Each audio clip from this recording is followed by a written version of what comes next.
Assalamualaikum warahmatullahi wabarakatuh.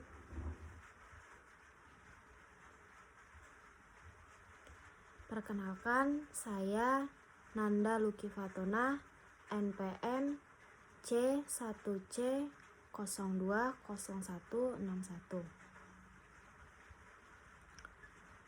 Baiklah, teman-teman, pada video kali ini saya akan membahas mengenai kontrak konstruksi.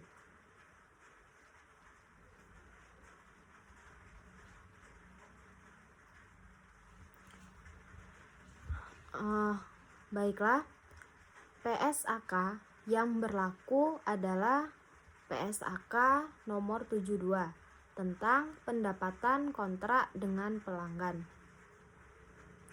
1. Karakteristik kontrak konstruksi. Kontrak konstruksi dapat digunakan untuk aset tunggal atau berkaitan dengan sejumlah aset.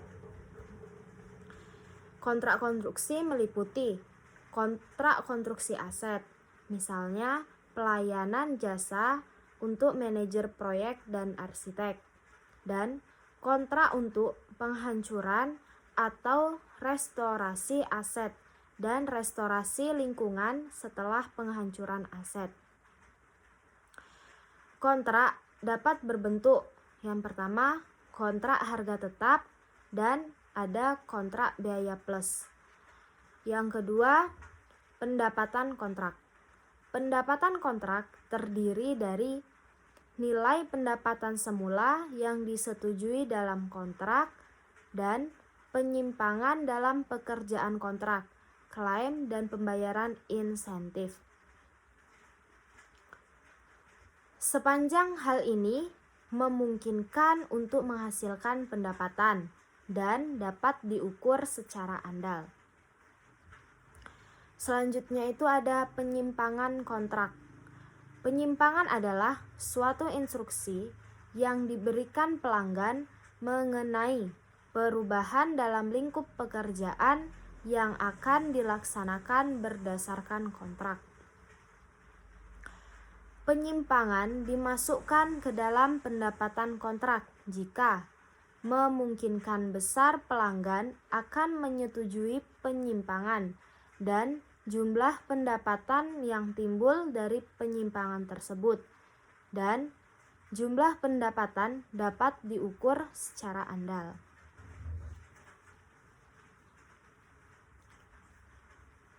Selanjutnya yaitu klaim.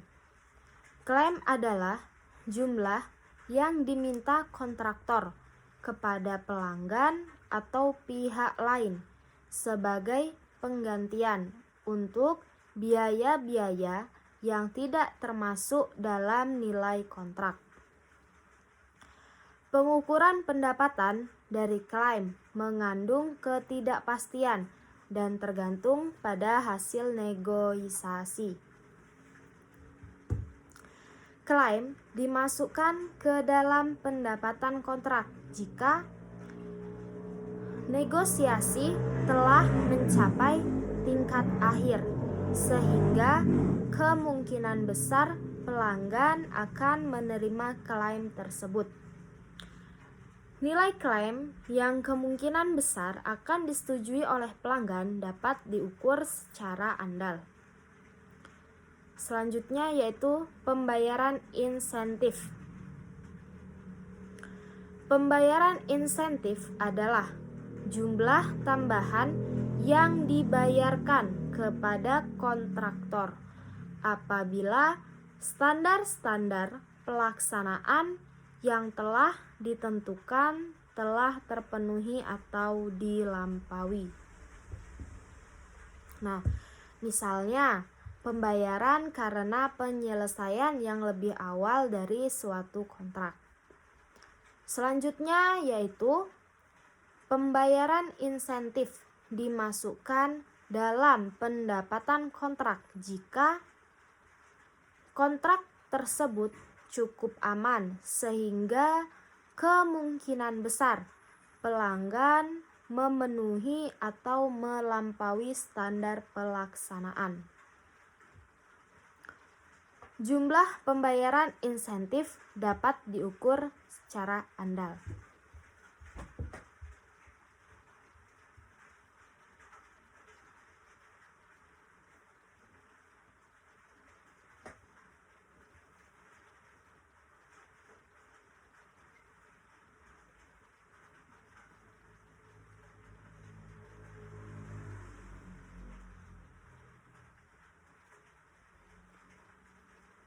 Baiklah, yang selanjutnya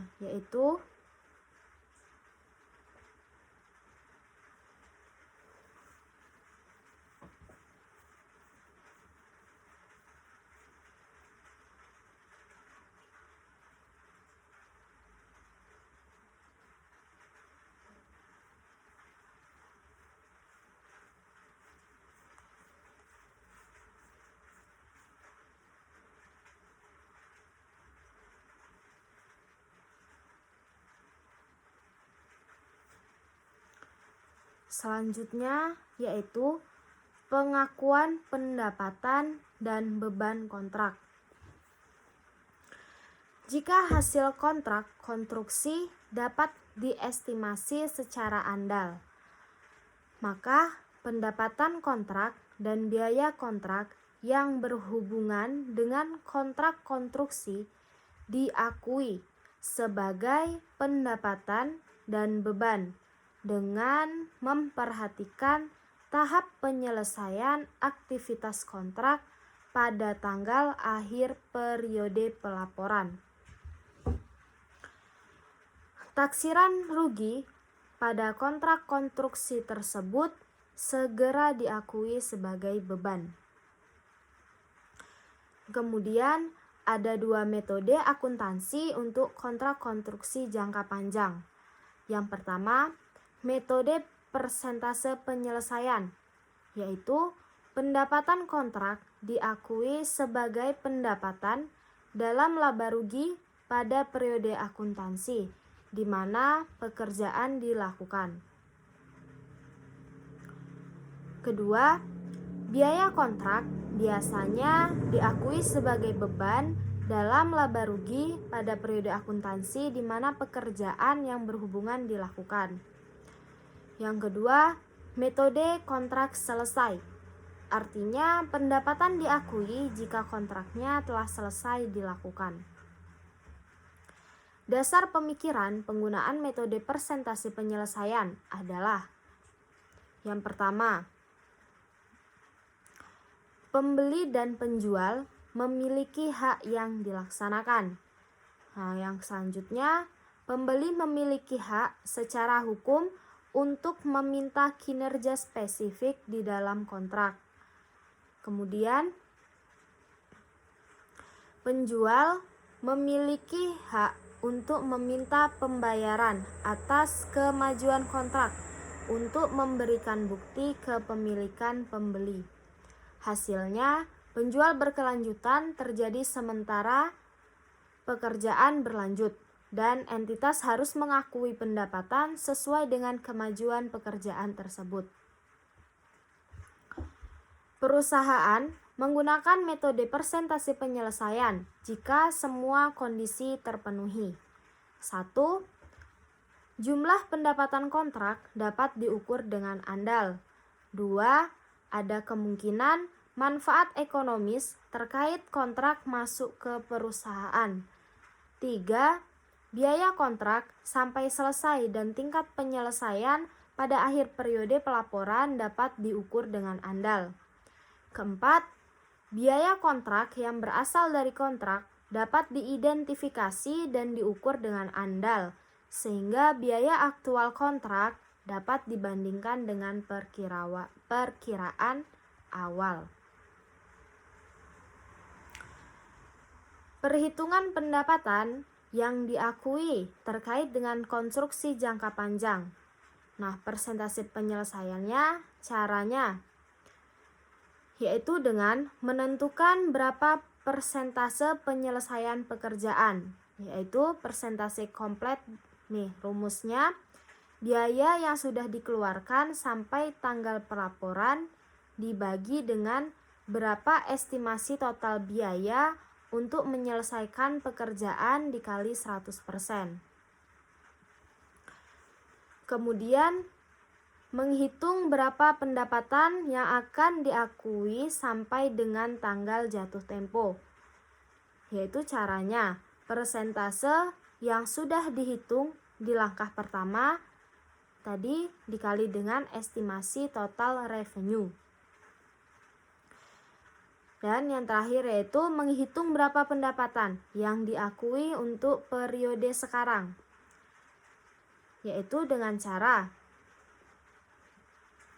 pendapatan yang diakui sampai tanggal jatuh tempo dikurang dengan pendapatan yang sudah diakui di periode sebelumnya. Baiklah, itulah tadi penjelasan materi mengenai kontrak konstruksi. Saya akhiri, wassalamualaikum warahmatullahi wabarakatuh.